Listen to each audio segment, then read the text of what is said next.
말씀 잠언서 23장입니다. 말씀 잠언 23장 15절에서 21절입니다. 잠언 23장 15절에서 21절 우리 한 절씩 나누어서 읽도록 하겠습니다. 잠언 23장 15절에서 21절입니다. 내 아들아, 만일 내 마음이 지혜로우면 나 곧 내 마음이 즐겁겠고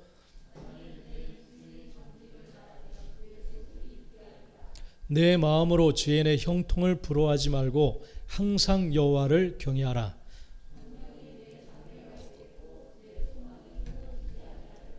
내 아들아, 너는 듣고 지혜를 얻어 내 마음을 바른 길로 인도할지니라.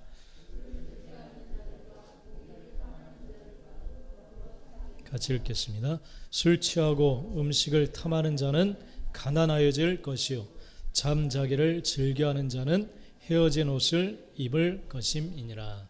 아멘. 오늘 말씀 제목입니다. 같이 한번 읽어보겠습니다. 같이 시작. 삶의 기쁨은 육적인 것에 있는 것이 아니라 하나님을 경외함에 있습니다. 할렐루야. 우리 다시 한 번만 우리 마음에 새기면서 시작. 삶의 기쁨은 육적인 것에 있는 것이 아니라 하나님을 경외함에 있습니다. 할렐루야. 우리 한번 앞뒤자로 인사합시다. 살아계신 하나님을 경외합시다. 시작. 할렐루야. 그것이 여러분의 결단이 되시기를 바랍니다. 할렐루야. 세상의 흐름이 점점 자기 중심적인 그런 모습으로 이렇게 흘러가는 것을 봅니다. 그래서 자기 자신이 가장 중요해지는 그런 시대를 우리가 점점 맞이하고 있습니다. 그래서 내 감정이 중요하고 내 생각이 중요하고 그래서 자기 위주로만 이렇게 살아가는, 그래서 그로 인한 범죄들도 많아지고 그러한 사회 흐름을 우리가 봅니다. 그래서 워라밸이라고 하는 그런 단어도 또 생기고, 그래서 뭐 연봉에는 상관없이 내가 얼마나 내 삶을 즐기면서 내 개인의 삶을 가질 수 있느냐, 그런 것을 생각하면서 이렇게 뭐 일터도 선택하는 그런 모습을 봅니다. 또 욜로라는 그런 단어도 뭐 한동안 계속 우리 입에 회자가 되었죠. 인생은 한 번밖에 없다. 인생 뭐 있냐? 즐기자. 그래서 장래도 상경할 필요 없이 지금 내가 즐기기 위해서 모든 것을 소비하고자 하는 그런 욜로, 이러한 단어도 있었습니다. 그러니까 모든 사람들의 거의 생각들이 그런 라이프 스타일로 흘러가고 있는 그러한 모습을 봅니다. 내가 중요한 거예요. 내가. 그러나 우리는 살아계신 하나님을 영접하고 예수님을 영접한 사람들입니다. 우리 삶에 있어서 가장 중심은 예수 그리스도인 줄 믿습니다.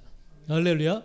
그분이 나의 인생의 모든 행복과 기쁨과 모든 것을 주시는 분이신 줄 믿습니다. 그렇기 때문에 우리 인생의 즐거움, 기쁨은 하나님과의 관계 속에 달려져 있다는 사실을 믿는 것이 바로 성도의 삶인 줄 믿습니다. 그런데 이제 이런 태도들이 신앙생활을 하고 있는 자들 가운데도 그 의식이 흘러가고 있는 그러한 모습을 봅니다. 그렇기 때문에 우리는 정말 말씀 앞에 말씀을 읽어가면서 하나님이 무엇을 요구하시는지, 하나님이 어떤 분이신지를 알아야 되고 하나님이 원하시는 삶으로 우리는 나아가야 될 줄 믿습니다. 인터넷 신문에 보니까 한국갤럽이 2021년도 3, 4월 달에 1,500명을 대상으로 조사한 것이 있습니다. 종교인들을 통해서 조사를 했는데 이 국민들이 종교의 영향력이 점점 우리 사회에서 감소하고 있다. 그것을 인식하고 있는 사람들이 종교의 영향력이 점점 감소하고 있다. 그렇게 느끼고 있는데, 종교가 사회에 도움을 준다, 사회에 이 종교가 도움이 된다라고 느끼는 사람이 63%에서 38%로 이렇게 반 정도 거의 떨어지는 그런 모습을, 그런 생각을 가지고 있다. 그렇게 조사를 했더라고요. 그러니까 자신에게 종교가 또한 중요하다 그렇게 느끼는 사람들도 68% 선에서 38% 이하로 이렇게 떨어졌다. 이렇게 조사를, 보고를 하고 있습니다. 그러니까 대부분의 사람들이 종교 중요성이 점점 떨어지고 있고, 또 내 삶에 있어서 이 믿음, 종교가 중요하다 이렇게 여기는 사람들이 거의 반, 정도 이렇게 떨어져 있다라고 하는 그러한 보고를 내고 있습니다. 그러니까 이 우리 생활, 살아가는 삶에 있어서 종교가 그만큼 중요한 요소가 되고 있지 않다, 이렇게 여기고 있다라는 사실을 이 조사에서 우리는 알 수가 있습니다.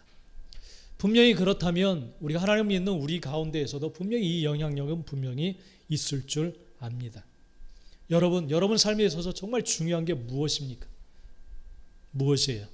무엇이 되고 있습니까? 여러분의 기쁨과 즐거움의 근원은 무엇입니까? 우리가 세속적인 가치관을 가지고 있다면 믿지 않는 자들과 똑같은 삶을 우리가 생각을 가지고 살아갈 수밖에 없습니다. 여러분, 이 코로나를 통과하면서 우리는 하나님 앞에 우리 자신을 점검하고 바른 삶을 향해서, 하나님이 원하시는 삶을 향해서 나아가야 될 줄 믿습니다. 여러분 삶의 기쁨의 근원은 어디에 있다라고 생각을 하십니까? 즐거움은, 살아갈 이유와 소망이 어디에 있다라고 여러분 여기고 있습니까? 사람들은 그것을 위해서 살아갑니다. 그리고 시간을 투자하고 그것을 늘 생각하면서 살아가게 되어져 있습니다. 여러분이 삶의 기쁨의 근거로 무엇을 삼고 있나요? 무엇을, 내 삶에 이것이 있으면 즐겁고 기쁘겠다라고 여기는 것이 무엇이에요? 한번 솔직하게 여러분 생각해 보시기 바랍니다. 사람들은 그것을 위해서 살아가게 되어져 있어요. 모든 시간과 또한 모든 노력과 모든 것을 투자합니다. 그렇기 때문에 우리는 정말 믿음 안에 살아가면서 우리 자신을 솔직하게 점검하고 하나님이 말씀하시는 말씀에서 정말 하나님이 이것이 가치 있다, 이것이 너의 인생의 소망이고 즐거움이고 기쁨이다 라고 하시는 것이 정말 나는 그렇게 믿고 그대로 따라가고 있는지를 우리는 생각해야 될 줄 믿습니다. 할렐루야. 여러분, 신앙의 본질을 회복해야 돼요. 믿습니까? 거짓된 신앙은 하나님 앞에 설 수가 없어요. 하나님 앞에 분명하게 드러납니다.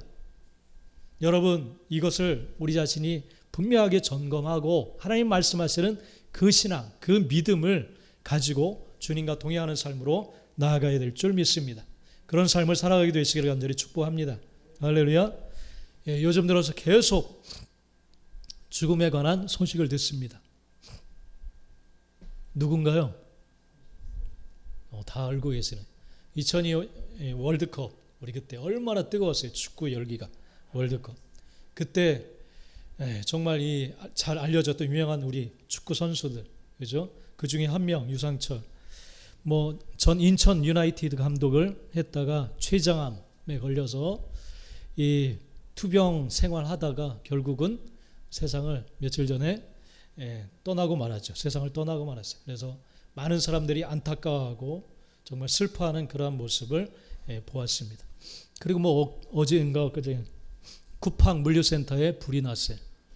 그래서 소방대원들이 출동을 했는데 혹시 그 안에 사람들이 있을 것을 생각을 해서 구조하기 위해서 4명인가 먼저 도착한 구조대원들이 들어갔다가 이 도저히 불길이 거세지고 그래서 이 소방대장이 먼저 자신을 따라왔던 조원들을 내보내고 동료들을 내보내고 혼자 있다가 탈출하지 못하고 안타깝게 죽음을 맞이하는 그런 뉴스를 들었습니다. 52살이라고 하니까 정말 젊은 가장이고, 그러니까 정말 안타까운 죽음을 맞이하게 됐어요. 우리 이규현 집사님도 불 조심하라고 말을 했는데 정말 이 안타까운 죽음의 소식이 계속되고 있어요. 또 대학생 4명이 숨지고 2명이 중상을 당했던 전남 순천에서 어떤 승용차가 카니발과 충돌을 해서 빗길에 미끄러지면서 죽임을 당했어요. 우리 청년들도 운전하는 사람들이 많은데 속도 조심해야 돼요. 안전운행 하시기 바랍니다. 안전운행 해야 돼요. 기분 내지 마세요. 너무 기분 내지 말고 너무 위험해. 6명이 어떻게 거기 타가지고 그 근처 대학생들인데 그래서 자동차를 몰다가 빗길에 미끄러지면서 정말 이 부모들이 거의 다 키웠다라고 생각을 했을 텐데 정말 얼마나 허무하겠어요. 이 부모들은. 그죠? 요즘 거의 1-2명인데 자식들이 거의 평생 자기가 심혈을 기울여서 다 키워놨는데 결국은 그 노력이 허사가 되고 말았어요. 그 안타까운 죽음이 또 얼마 전에 있었죠. 한강에서 실종되었다가 죽음을 맞이한 손정민이라고 하는 또 의대생이 또 안타까운 죽음을 당했습니다. 여러 가지 뭐 의문이 있다 그러지만은 정말 안타까운 죽음을 당했어요. 얼마나 이 부모는 의과대학까지 보냈는데 정말 얼마나 허무하겠어요. 그죠? 대단히 허무합니다. 또 평택항에서 아르바이트하다 숨진 또 젊은 청년이 있고, 이 젊은 청년들의 죽음이 요즘 참 많이 있습니다. 여러분, 삶의 즐거움은 어디에 있을까요? 삶의 기쁨은 어디에 있을까요? 가장 근원적인 것은 생명에 있습니다. 생명. 할렐루야. 생명이 없으면 이 땅에 어떤 뭐 즐거울 거리, 또 취미, 먹는 것, 또 취미, 이런 것들이 즐거움을 줄 수가 없어요. 정말 참다운 이 즐거움과 삶의 기쁨의 근원은 결국은 생명에 있어요. 할렐루야. 생명에 있습니다. 자식을 잃고 보니까 이제 무슨 낙이 있겠어요. 그죠? 가장이 죽으니까 어떤 즐거움이 있겠어요. 아무리 좋은 데를 가고 좋은 것을 먹고 아무리 좋은 것을 누려도 삶의 기쁨과 즐거움은 예전 같지 않을 거예요. 그죠? 즐거움이 없습니다. 그러니까 결국은 생명이 우리 삶의 진정한 기쁨과 즐거움의 가장 근원인 줄 믿습니다. 할렐루야. 그렇기 때문에 여러분, 즐거운 삶의 조건은 결국은 생명이에요. 생명. 그래서 하나님께서는 생명에 대해서 계속 우리에게 말씀하시고 계십니다. 주님은 길이요 진리요 생명인 줄 믿습니다. 할렐루야. 주님은 계속 말씀하시잖아요. 내가 곧 길이요, 너희가 살아갈 길이요 진리요 생명이다, 그렇게 말씀을 하십니다. 요한복음 10장 10절, 우리 성경 한 절 찾아볼까요? 요한복음 10장 10절. 여러분 성경 찾으세요. 요한복음 10장 10절. 주님께서 왜 이 땅에 오셨는지 말씀하시고 계십니다. 요한복음 10장 10절 한번 읽겠습니다. 시작. 내가 온 것은 양으로 생명. 네?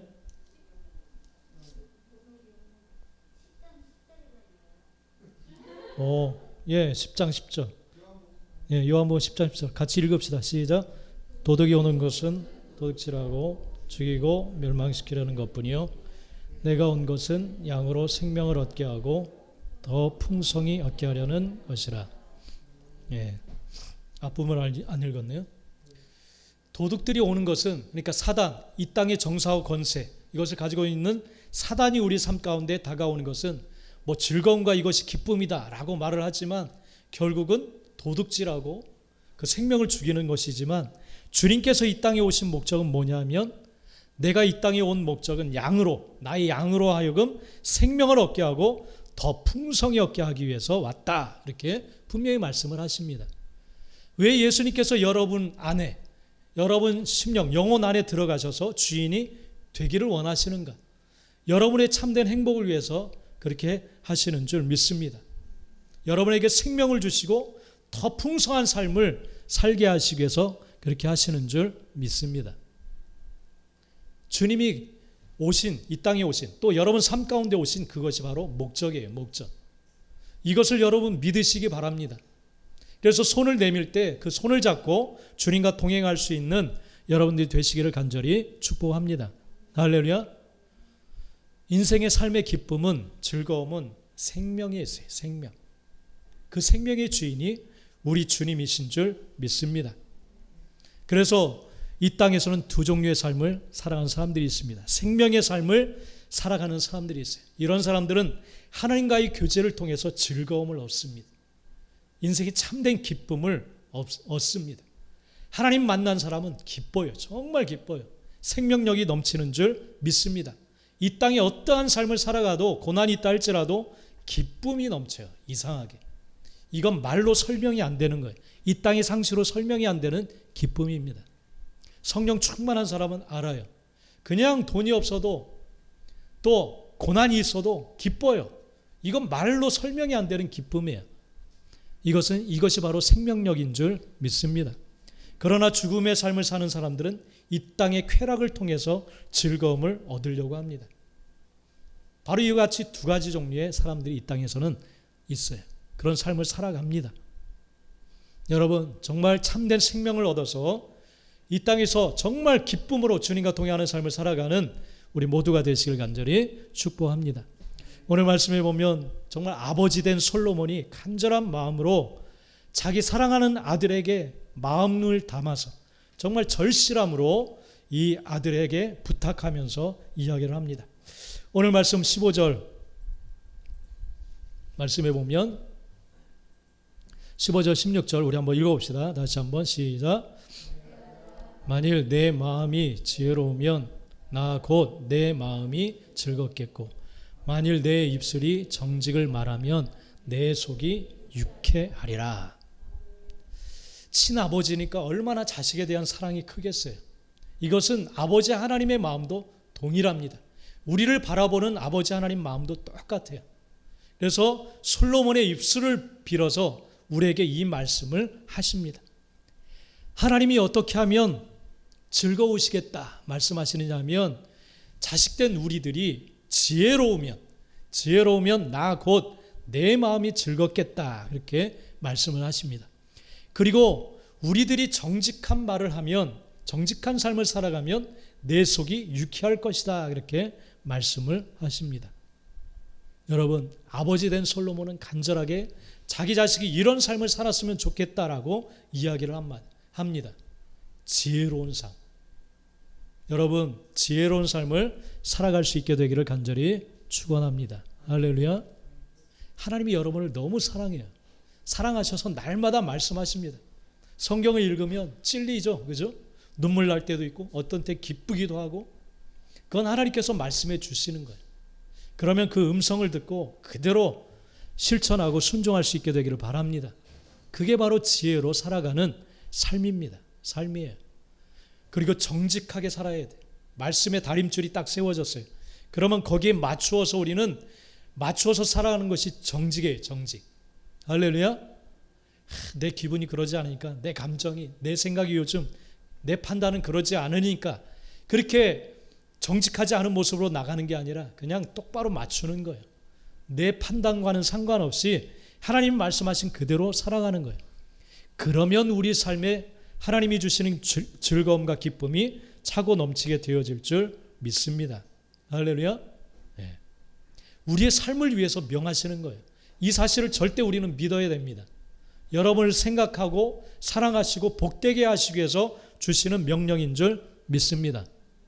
믿으십니까? 이 사실은 믿으시죠? 그러면 우리는 따라갈 근거를 먼저 마련하는 거예요. 그러면 말씀대로 살아야겠구나. 그것을 우리는 순종하면 되는 줄 믿습니다. 할렐루야. 여러분, 삶의 소망이 무엇에 있을까요? 오늘 말씀 속에서 보면 삶의 소망은 여호와를 경외함에 있다라고 오늘 분명히 우리에게 말씀해 주세요. 17절 18절 우리 한번 읽어봅시다. 같이 시작. 내 마음으로 죄인의 형통을 부러워하지 말고 항상 여호와를 경외하라.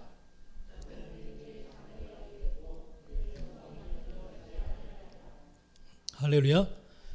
마음으로 죄인의 형통을 부러워하지 말아라. 여러분이 부러워하는 대상이 분명히 있어요. 그죠? 있어요. 야, 저 사람 좋은 차 타고 다니네. 저 사람 주식해서 엄청나게 돈을 벌었네. 집을 몇 채나 가지고 있네. 자식들이 너무 잘해주네. 좋겠다. 부러워하지 마라. 왜 부러워하지 마는가? 우리가 바라보는 것은 항상 이런 거예요. 이런 거. 야, 얼마나 저 사람은 좋을까? 응? 아내가 너무 잘해주고 남편이 너무너무 잘해주고 사랑해라는 소리도 잘해주고 최수종 정말 좋겠다. 최수종을 남편으로 두던 부인은 좋겠다. 하이라 자매는 좋겠다.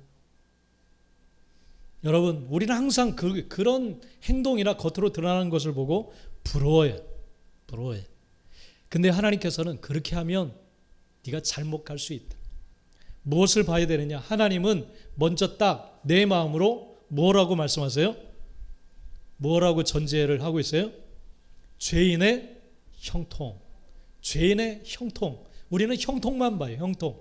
근데 우리는 언제나 잘 되는 것만 봐요. 잘 되는 것. 부럽다, 부럽다.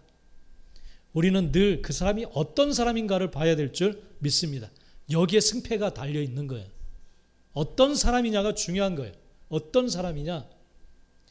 무엇을 갖고 어떻게 살아가는지 그게 아니에요. 그게 아니라 죄인인지 아닌지가 하나님은 중요한 거예요. 항상 하나님은 주목하시는 것이 이겁니다. 형통 뭐 이런 것은 하나님이 주실 수 있어요. 주실 수 있어요. 하나님이 언제나 주목해 보시는 것은 죄인이냐 그렇지 않느냐 그걸 보시는 거예요. 어떤 사람이냐를 항상 주목해 보십니다. 그래서 그런 것을 부러워하지 말고 항상 여호와를 경외하라 그렇게 말씀을 하십니다. 경외하는 자를 하나님은 주목해 보시는 거예요. 하나님의 경외함이 있는지. 항상 우리는 하나님을 두려워하고 존경하고 사랑하는 그런 경외함을 가져야 될 줄 믿습니다. 바로 여기에서부터 이제 삶의 소망이 나오는 거예요. 그렇게 되면 정령이 너의 장래가 있겠고 너의 소망이 끊어지지 아니할 거다. 그렇게 분명히 말씀을 합니다. 이거 하나님이 솔로몬을 통해서 주시는 말씀이기도 하고 솔로몬이 인생을 살면서 내린 결론이에요. 이게. 그래서 사랑하는 자식에게 지금 간절하게 유언처럼 이야기를 하는 거예요. 내 아들아, 내가 다 누려봤다. 영화도 누려봤고 이 권력도 누려봤고 이 땅에 좋은 것은 내가 다 써봤고 사용해봤다. 또 내가 전 세계에 유명해지기도 했고 그런데 장래의 소망과 또 이 희망이 있는 것은 무엇이냐? 어디에서부터 나오느냐? 내가 살아본 결과는 항상 여호와를 경외하는 데 달려 있더라. 이것이 바로 솔로몬의 결론이에요. 할렐루야. 여기에 솔로몬보다 부자인 사람 있어요? 누려본 사람 있어요? 없어요. 솔로몬의 결론이에요. 내가 이미 다 겪어봤으니까 너희는 겪을 필요가 없어. 겪을 필요가 없어. 장래의 소망과 장래가 있게 하기 위해서는 항상 여호와를 경외하는데 목숨을 걸어야 된다. 이것이 바로 솔로몬을 통한 하나님의 말씀입니다. 할렐루야. 이것에 힘쓰는 저와 여러분들이 되시기를 간절히 축복합니다. 그래서 솔로몬을 통해서 하나님께서는 간절히 우리가 그와 같은 삶을 살아가기를 노력하기를 간절히 원하십니다. 그렇기 때문에 즐거움과 소망이 끊이지 않는 삶을 바른 길로 인도하는 것은 바로 지혜의 삶에 달려있다. 이것을 19절에서 말씀하시고 계세요. 19절 한번 읽어봅시다. 시작. 내 아들아 너는 듣고 지혜를 얻어 내 마음을 바른 길로 인도할지니라. 그래서 솔로몬은 간절하게 권고하는 거예요. 자기 자식에게, 아들에게. 내 아들아 너는 제발 듣고 지혜를 얻어서 너의 마음을 바른 길로 인도해라. 그렇게 말해요. 바른 길은 어떤 길이에요? 하나님 경외하는 길이에요. 할렐루야. 하나님을 경외하는 길로 나아가라. 그렇게 말씀하고 있어요. 여러분들은 자식에게 뭘 강조하고 있나요? 뭘 강조하고 있어요? 아니면 여러분 스스로에게 무엇을 강조하고 있습니까? 무엇을 강조하고 있어요? 똑똑하기를 원하죠. 어려서부터 영어를 잘하기를 원하고, 그죠? 재능이 뛰어나기를 바라고. 그러나 믿음의 사람은 지혜를 주어야 돼. 지혜. 그러면 하나님이 지혜가 되시고 능력이 되시고 그 길의 인도자가 되시는 줄 믿습니다. 그리고 죄의 길에 치우치지 않고. 요즘 아이들이 정말 죄가 너무 집요해요. 또 죄악에 너무 관영되어져 있어요. 어린아이들이. 아주 그냥 영악해요. 영악해. 여러분, 우리는 바른 길로 인도해 가야 될 줄 믿습니다. 할렐루야. 근데 바로 이처럼 하나님을 경외하고 바른 길로 나아가지 못하도록 만드는 것이 있어요. 만드는 것이 있습니다. 한번 앞에 한번 읽어봅시다. 시작. 육신의 즐거움을. 자, 지금까지 말한 모든 것들, 육신의 즐거움을 쫓도록 만드는 그 삶의 자세, 사고방식, 태도가 영혼을 바른 길로 가지 못하도록 만들어요. 이것을 하나님은 경계하고 있습니다. 20절 21절 한번 읽어봅시다. 시작. 술을 즐겨하는 자들과 고기를 탐하는 자들과도 더불어 사귀지 말라. 술 취하고 음식을 탐하는 자는 가난해질 것이요 잠자기를 즐겨하는 자는 헤어진 옷을 입을 것임이니라. 믿습니까? 믿습니까? 이게 바로 육신의 즐거움이에요. 뭐 대표적으로 술에 대해서 이야기하고 있는데 육신의 즐거움을 쫓는 그런 태도, 그런 가치를 가지고 있으면 결국은 하나님이 경고하신 대로 패망의 길로 영혼이 떨어질 수밖에 없습니다. 이것에 빠져 있는 상태를 중독이라고 말하죠. 중독. 육신의 즐거움을 향한 중독, 이건 정말 문제예요. 그래서 중독이라는 것을 찾아보니까 중독은 유해 물질에 의한 신체 증상인 중독과 약물 중독과 알코올이나 마약과 같은 약물 남용에 의해 정신적인 중독이 문제가 되는 중독, 의존증.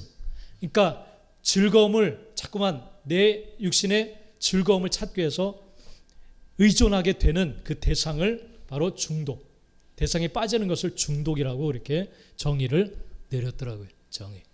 자꾸만 그것을 의존하게 만드는 것. 여러분은 무엇을 의존해서 삶의 즐거움을 누리려고 합니까? 그래서 의학적으로는 보니까 유전적인 요인이 분명히 있대요. 유전적인 요인. 이건 뭐 영적인 것도 마찬가지. 여러분이 지금 가지고 있는 습관이 자녀들에게 그대로 흘러갑니다. 믿습니까, 여러분? 정말 흘러가요. 내 신앙생활의 습관이나 태도가 자녀들에게도 똑같이 나타나요. 생활할 때도 똑같죠. 마찬가지로. 예전에 뭐 이 TV, 로타리, 어떤 사람이 리모컨이 없을 때는 귀찮으니까 발가락으로 따라락 하니까 자기 자식도 누워가지고 발가락으로 막 돌리대. 여러분, 내가 살아가는 삶의 태도는 그대로 젖어듭니다. 자녀들에게 젖어들어요. 말투나 이런 게 똑같죠. 그죠? 말투 이런 것도 다 닮아가죠. 나중에 보면 다 닮아가잖아요. 이 삶의 습관도 역시 마찬가지. 유전적인 요인. 술을 즐겨하는 자녀들, 그 아버지, 부모가 있다면 뭐 아무렇지 않게 이건 뭐 아무런 문제가 되지 않아. 그렇게 분명히 여겨요. 술로 인한 범죄가 또 사고들이 얼마나 많나요? 아무렇지도 않아요. 아무렇지 않게 여기면 똑같습니다. 이것이 흘러 들어가요. 이것을 취하고 탐하는 자들은 가난해지고 헤어진 옷을 입게 된다. 그러니까 삶이 피폐해진다. 분명히 말씀을 하고 있어요. 그러니까 우리는 바른 길로 지금 우리가 살아가야 되고 그러한 삶으로 우리 가정을 정말 세워나가야 될 줄 믿습니다.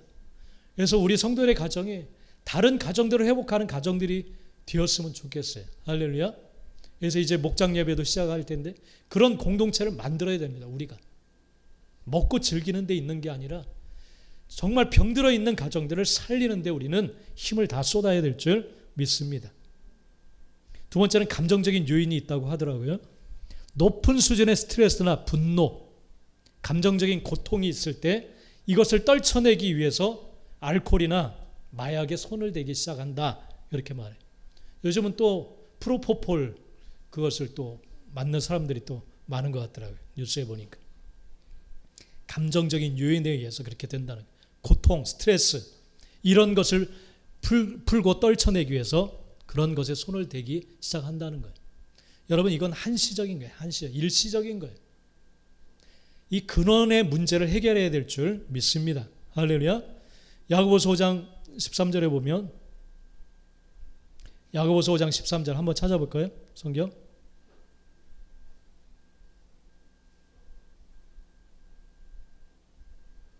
야고보서 5장 13절 신약 성경 한번 찾아봅시다, 여러분.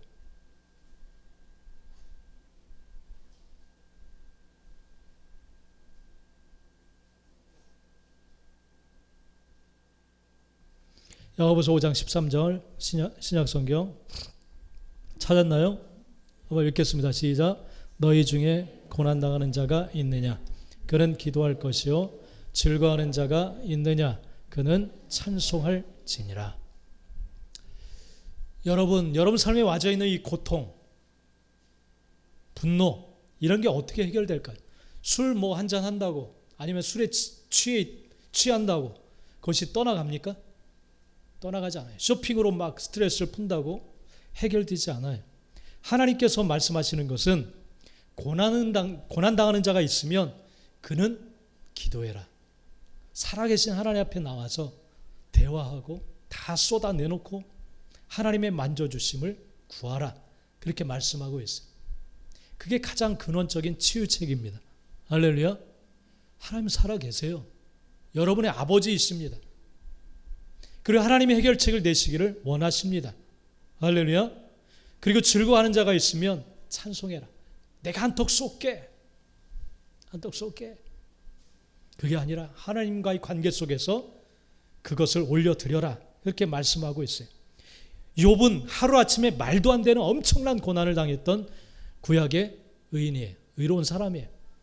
자식을 다 잃어버리고 하루아침에, 재산도 하루아침에 다 날아가고, 사랑하는 아내조차도 저주하고 떠나가요. 그리고 자기 몸이 병들어서 만신창이가 됐어요. 그러면 원망이 생기죠. 엄청난 고통이죠. 고난이죠. 엄청난 재난이 그에게 닥쳤어요. 친한 친구조차도 위로가 되지를 못했어요. 오히려 고통만 되었어요. 3명의 친구가 찾아왔지만 절대 위로가 되지를 못했어요. 고통만 심해졌어요. 그런 욥을 하나님은 찾아오셨습니다. 그리고 하나님과 대화하기를 시작합니다. 그럴 때 욥의 마음이 풀어지기 시작해요. 이해가 되기 시작해요. 나는 아무런 존재가 아니구나. 나는 이게 큰 일이라고 하나님 앞에 떠벌리면서 원망하고, 나 태어난 날도 막 저주하고, 왜 태어났을까 원망했는데 하나님과 대화하기 시작하면서 그게 해소되기 시작해요. 이 땅에 모든 되어지는 일들은 나는 이렇게 되기를 원하지만 그런 것이 아니라 하나님이 어떤 생각을 가지고 주관하시는 그런 살아계신 하나님이시구나. 나는 너무너무 미약한 존재구나. 나는 다만 하나님이 이끄시는 대로 따라가면 되는 존재구나. 이러한 사실을 깨달아요. 그래서 그가 하나님 앞에 회개합니다. 회개해요.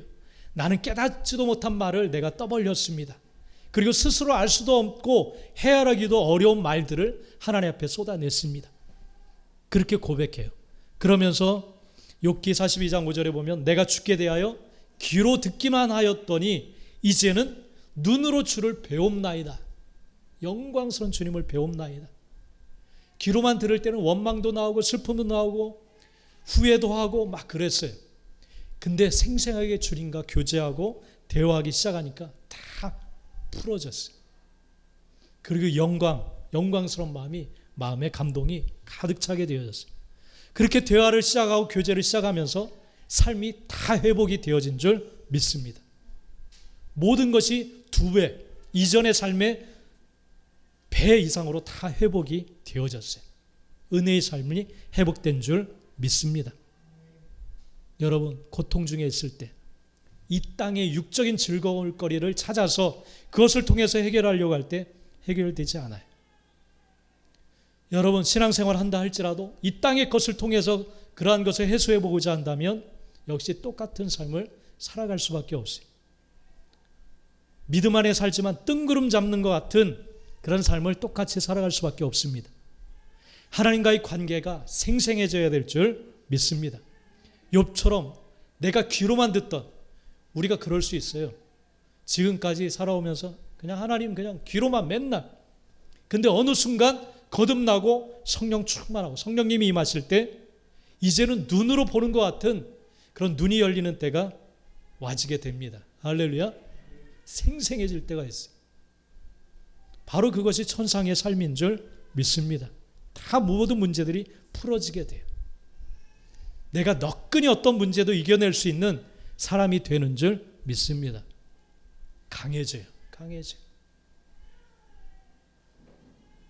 그리고 심리적인 요인이 있대요. 중독에 빠지는데 심리적인 요인, 우울증이나 낮은 자존감으로 고통받으면 알코올이나 마약이나 이런 것을 과다 복용하게 되어진다. 그렇게 이야기를 합니다.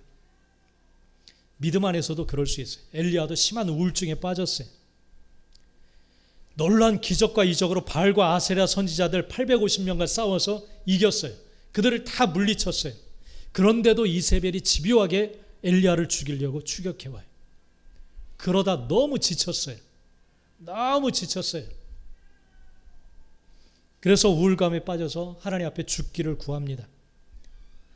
이럴 때 하나님께서는 이런 상황에 해답은 무엇이냐면 하나님께 나오도록 엘리야를 이끄세요. 만나기 위해서. 그에게 숯불로 구운 떡을 먹이시고 물을 먹이신 다음에 40일을 걷게 하시고 그곳에서 세미한 음성 가운데 엘리야를 만나 주십니다. 할렐루야. 이 하나님과의 교제를 통해서 엘리야는 회복이 되어져요. 그리고 다음 단계를 준비하게 됩니다. 왕에게 기름 붓고 엘리사 선지자를 세우고 하나님이 역사를 어떻게 이끌어 가시는지를 그는 보게 되어져요. 이런 낮은 자존감, 우울 이런 것에 빠져 있을 때 하나님을 만나고 교제할 때 이것이 회복이 되어진 줄 믿습니다. 그리고 사회 문화적인 요인이 있대요. 중독에 빠지는 주변 사람들이 알코올이나 마약을 정기적으로 할 때 그런 사람들을 가까이 하면은 자기도 그렇게 되어진다는 거예요. 정말 이건 영적으로도 마찬가지.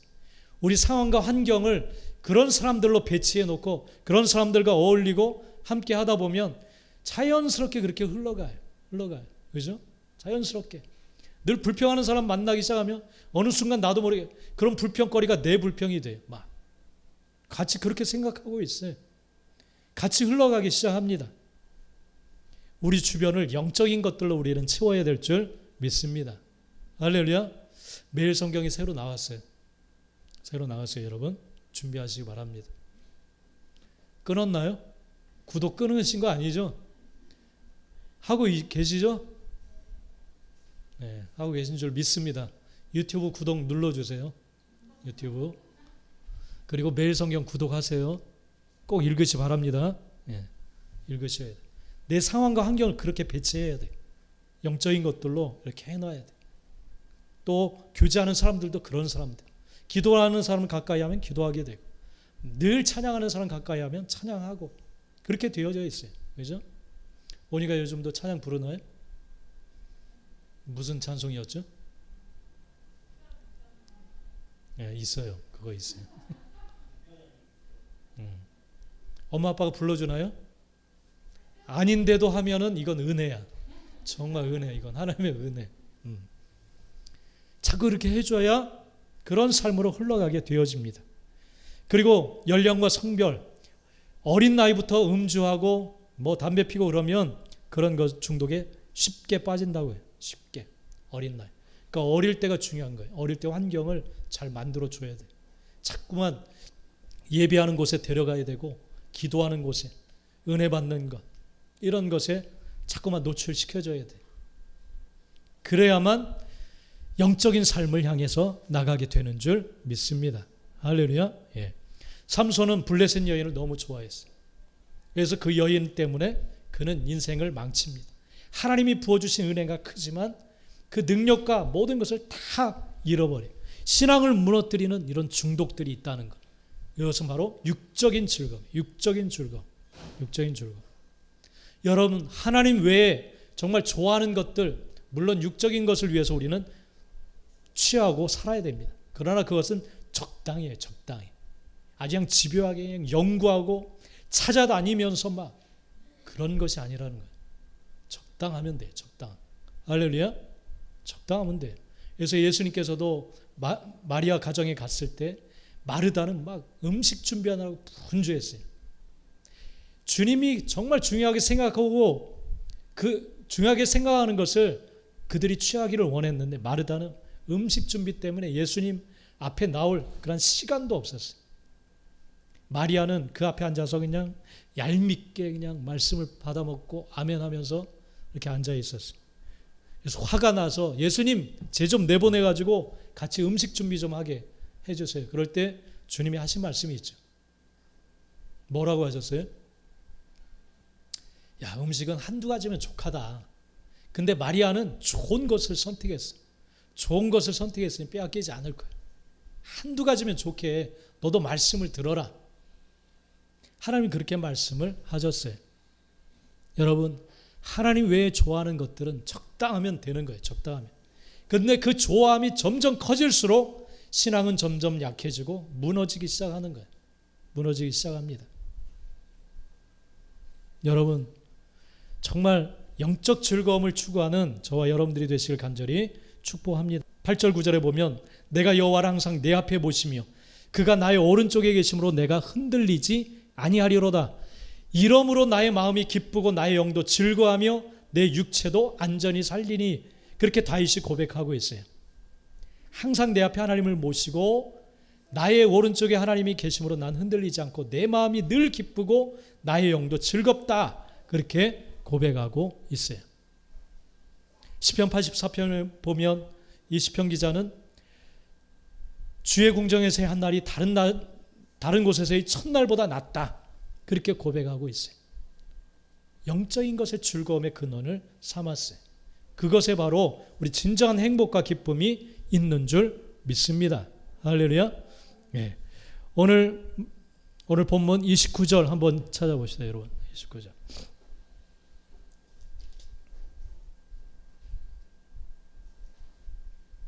육신의 즐거움에 중독되어질 때 어떤 일들이 있는가? 한번 읽어봅시다. 29절부터 35절까지 한번 읽어봅시다. 시작. 재앙이 네게 있느뇨? 근심이 네게 있느뇨? 분쟁이 네게 있느뇨? 원망이 네게 있느뇨? 까닭 없는 상처가 네게 있느뇨? 붉은 눈이 네게 있느뇨? 술에 잠긴 자에게 있고 혼합한 술을 구하러 다니는 자에게 있느니라. 포도주는 붉고 잔에서 번쩍이며 순하게 내려가나니 너는 그것을 보지도 말지어다. 그것이 마침내 뱀같이 물 것이요 독사같이 쏠 것이며 또 내 눈에는 괴이한 것이 보일 것이요 내 마음은 구부러진 말을 할 것이며 너는 바다 가운데 누운다 같을 것이요 돛대 위에 누운 자 같을 것이며 내가 스스로 말하기를 나는 아프지 아니하고 나를 상하게 하여도 내게 감각이 없도다. 내가 언제나 깰까 다시 술을 찾겠다 하리라. 이게 무엇에 중독된 자들의 그런 모습이에요. 삶의 모습. 그것이 뱀같이 그들을 물고 독사같이 쏠 것이다. 그렇게 말해요. 그리고 눈에는 희한한 것들이 보이고 말도 막 구부러진 말을 하고 또 느낌은 바다 가운데 누운 것처럼 몽롱하게 될 것이다. 그리고 사람들이 너를 때려도 아프지 않다. 이게 중독된 상태. 정상적인 삶이 아니죠. 정상적인 삶을 잃어버리는 거예요. 이게 바로 중독이에요. 육적인 것에 중독된 상태입니다. 여러분, 하나님 안에서 복된 삶을 살아갈 수 있게 되기를 간절히 축복합니다. 신명기 5장 10절에 보면 나를 사랑하고 내 계명을 지키는 자에게는 천대까지 은혜를 베푼다. 이렇게 약속하시고 계세요. 하나님을 사랑하고 하나님이 말씀하신 것을 지키는 자에게 천대까지 은혜를 베푼다. 삶의 즐거움과 행복은 바로 거기에 있습니다. 하나님을 경외함에 있어요. 할렐루야.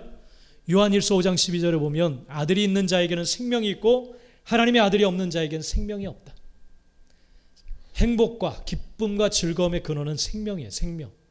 생명력이 넘치기 위해선 살아계신 하나님 아들 예수 그리스도가 우리 안에 계셔야 될 줄 믿습니다.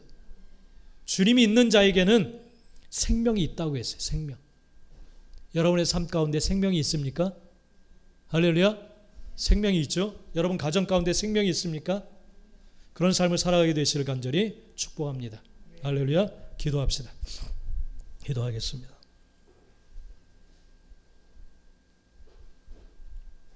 삶의 기쁨은, 삶의 즐거움은 모든 사람들이 원합니다. 오늘 하나님께서는 그 기쁨은 육적인 것에 있는 것이 아니라 하나님을 경외함에 달려있다. 그렇게 말씀을 분명히 하십니다. 솔로몬은 이 땅의 모든 즐거울 거리를 다 누려봤던 사람입니다. 그 솔로몬이 오늘 말씀을 통해서 우리에게 분명히 말씀해 주시고 있습니다. 내 아들아, 너의 마음이 정말 지혜가 있다면 너의 마음이 즐겁겠고 만일 내 입술이 정직을 말하면 내 속이 유쾌할 것이다. 그러므로 죄인의 형통을 부러워하지 말고 항상 여호와를 경외하라. 이것이 너를 바른 길로 인도할 것이다. 그렇게 말씀을 합니다. 여러분 어디에 취해 있습니까? 어떤 생각에 사로잡혀 있습니까? 이 땅이 말하고 있는 즐거움, 이것이 즐거움이고 이것이 진정한 행복한 삶이다라고 말하는 것, 죄인들이 그렇게 말한다 할지라도 우리는 흔들리지 말아야 될 줄 믿습니다. 참된 행복이 주님 안에 있습니다. 인생의 기쁨과 즐거움이 생명 대신 주님 안에 있습니다. 우리가 죽어버리면 모든 것은 아무런 소용이 없습니다. 우리의 영혼이 살아나야 될 줄 믿습니다. 회복되어야 될 줄 믿습니다. 주님이 이끄십니다. 주님이 주십니다. 주님이 그렇게 하기를 원하십니다. 이 시간 주여 주여 우리 한번 부르면서 길과 진리요 생명 되신 주님을 따라가기 원합니다. 나를 인도하여 주옵소서. 내 가정을 인도하여 주옵소서. 우리 다 찬음성으로 기도하겠습니다. 다 기도합니다. 주여 주여 주여 할렐루야. 주님 아버지 하나님